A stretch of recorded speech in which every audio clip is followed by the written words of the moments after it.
I'll be glad he's gone. Fucking too big. Teeth are too bright. He's just been a huge. I hate saying it because I have worked against him in the other clubs which are probably the biggest rivals. But I think he's been immense for Liverpool. Really has been. I think he's the daddy there. I really do, and I think he's been able to control a big football club, which is something which is not easy to do at times. He's controlled it, and I'm glad to see the back of him, I've got to say. Incredibly pleased with the way they showed character. As much they come from 2-1 down today, but on the back of that as well, on a stinking result last week, I thought the players showed great character, stuck at it against a really good team who made it difficult for us to get large portions of possession, whether it be couldn't get enough on the ball, but overall the players stuck at it. We've done it quite often to a lot of the big sides here this season: Tottenham, Man United, Chelsea. So maybe you shouldn't be too surprised that we've sort of bloodied somebody's nose. Would have liked 3 points, but just weren't quite good enough for that. Jurgen's just been in here and he said that one team deserved to win today and it could only have been Liverpool. That didn't really feel fair from the Yeah, well, I thought that Liverpool were the better team. I try and be honest in my assessment of the games. But I thought Liverpool were probably the better team against Everton in midweek as well. But Everton, resilient, stuck at it, got a few set pieces, counter-attacks. So results sometimes change if you're going to look at that. But we done the same. We've done the same. But a lot of teams hard to beat while we don't have the level of the quality of the players what Liverpool possess. But I've got to say that really pleased with how the players performed today. And Jared Brown back in the team as well, showing his importance with the goal and hugely important this year. I was just saying that there's not many West Ham forwards, strikers, got over 20 goals. I think Jared's got 20 in all competition. And I was asking there about, I was hoping he would have 20 out-and-out Premier League goals. He's got 16 out-and-out Premier League goals, I think, at the moment. So I'm sort of pushing him. If he could get 4 in the last 3 games, it would be a great record to try and get 20 goals, 20 Premier League goals, I should say. But he's been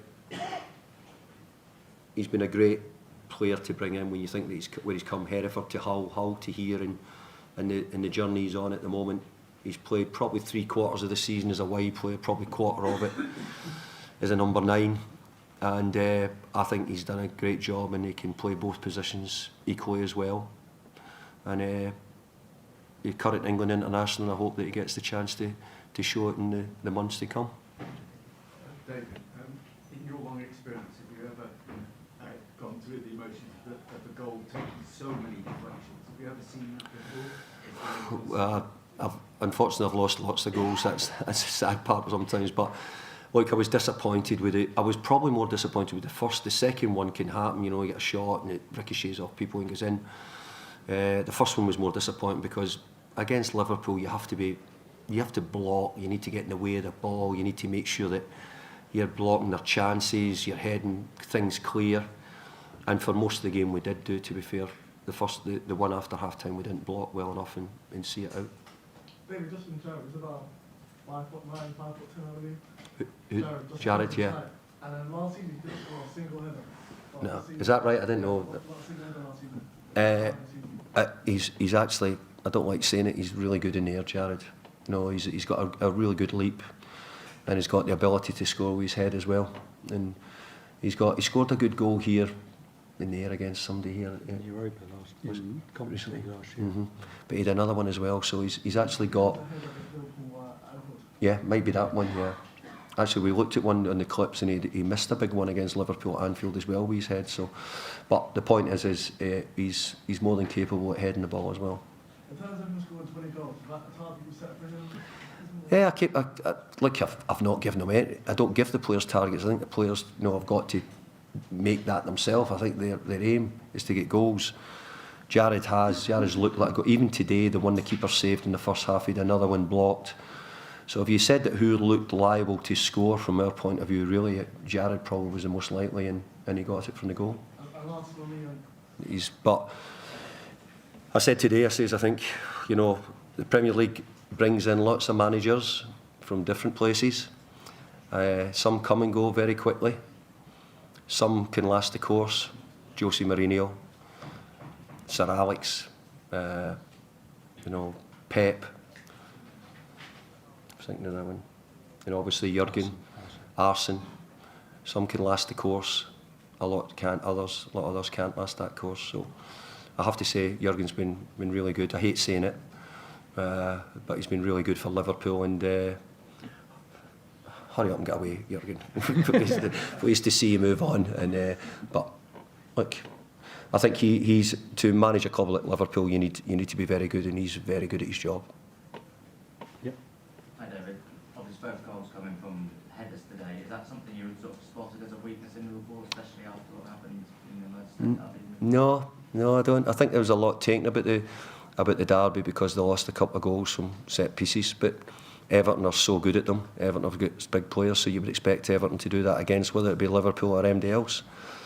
Van Dijk's probably the biggest, the strongest there is in the league, just about as far as defending set pieces. So we've always had a problem. Today we had a problem trying to stop them scoring from set pieces, and in the end we couldn't. And we conceded one from a set piece.